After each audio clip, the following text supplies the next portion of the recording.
Frugal living alias gaya hidup hemat mulai banyak digunakan masyarakat untuk mengatur anggaran keuangan sehari-hari. Bagaimana tipsnya supaya bisa menjalankan frugal living namun tidak menyiksa? Nah, kita akan bahas bersama perencana keuangan Mitra Rencana Edukasi, Mike Rini Sutikno. Selamat pagi Mbak Mike. Selamat pagi, Glenis. Ini topik yang lagi hype juga nih, banyak di sosial media orang bercerita manfaat terkait dengan frugal living. Boleh dijelaskan secara singkat atau lebih sederhananya bagaimana sih konsep frugal living ini? Frugal living ini adalah sebuah konsep hidup hemat. Artinya, seseorang yang menjalankan frugal living, dia itu selalu mengevaluasi berbagai pengeluarannya. Jadi ketika dia menggunakan uangnya itu dia berdasarkan kebutuhan. Kemudian sesuai dengan kemampuan keuangannya dia dan selalu mempertimbangkan antara biaya dan manfaatnya. Jadi harus ada kebutuhannya dulu sesuai kemampuan keuangannya dia dan kemudian selalu mempertimbangkan biaya dan manfaat dalam setiap keputusan keuangannya dia. Wah, ini menarik ya. Sebenarnya positif ya untuk bisa menghemat supaya ada dana cadangan dan sewaktu-waktu nanti kita bisa gunakan lagi uangnya untuk lebih bijak. Nah, apa bedanya frugal living dengan hidup pas-pasan? Ya udah saya ngepasin aja deh keuangan saya. Ya, tentu sangat berbeda ya. Frugal living sesuai dengan yang kita jelaskan sebelumnya, hemat begitu ya. Karena orang hemat sehingga dia selalu menjaga agar pengeluarannya dia lebih kecil daripada pendapatannya dia sehingga terjadi surplus. Ketika terjadi surplus maka dia punya dana lebih yang bisa dia tabung, dia bisa investasikan ya. Jadi uangnya itu selalu ada sehingga dia siap untuk hari ini, cukup untuk kebutuhan hari ini karena dia selalu menjaga kebutuhan hari ini agar tidak berlebihan dan siap juga untuk masa depan. Beda nih dengan yang pas-pasan. Kalau yang pas-pasan itu adalah orang yang biasanya cenderungnya pengeluarannya dia itu nyaris selalu sama dengan pendapatannya dia sehingga pas-pasan gitu ya. Orang yang pas-pasan itu tidak punya surplus keuangan. Ini sangat berbahaya kalau tidak punya surplus keuangan, tidak bisa menabung, tidak bisa berinvestasi, hidupnya hanya untuk hari ini saja dan tidak siap untuk masa depannya dia. Nah, ini jadi menarik ya, kita punya uang untuk di masa depan. Nah, kalau kita mau mulai konsep frugal ini bisa mulai dari mana sih? Atau bagaimana kita memaknainya untuk ini jadi motivasi kita untuk mengatur keuangan?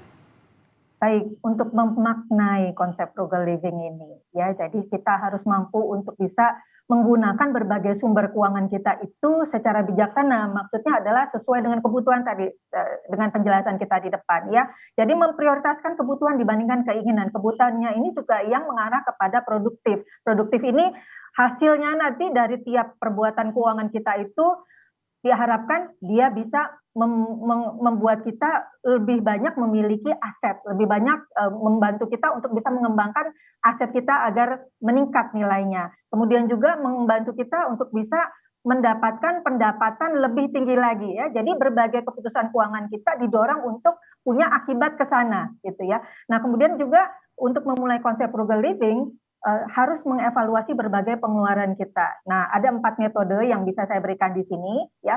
Jadi berbagai pengeluaran Anda, transportasi kah, makan-makan kah, untuk dana pendidik untuk sekolah anak kah? Yang pertama, apakah pengeluaran itu berlebihan? Kalau berlebihan, bisakah dia di-stop?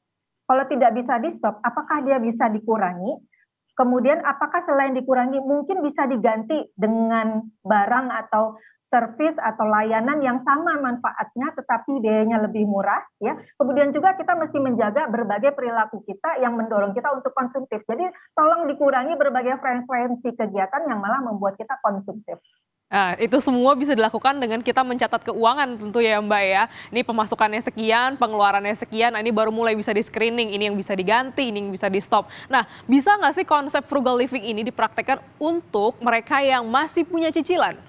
Apalagi yang masih punya cicilan, Renes, ya, harus menerapkan konsep frugal living. Karena yang namanya cicilan itu ya pasti ada bunganya dan namanya kalau sudah ada bunganya interest rate itu dia selalu berakibat atau berhubungan dengan kondisi ekonomi. Kadang interest rates-nya atau suku bunga itu bisa tinggi, bisa rendah. Nah, itu bisa mengakibatkan lonjakan daripada cicilan kita. Nah, karena itu kita harus berhemat sehingga untuk bisa mengantisipasi kondisi di mana ada penurunan dan kenaikan dari tingkat suku bunga sehingga kita tetap bisa lancar dalam membayar hutang kita ya. Nah, karena itu berbagai pengeluaran kita yang lain selain cicilan kalau udah diambil kan tetap harus bayar. Sementara pengeluaran-pengeluaran lain selain cicilan itu tetap bisa kita hemat. Nah, kalau kita sudah punya cicilan berarti stop ambil cicilan yang lain, apalagi cicilan yang sifatnya konsumtif.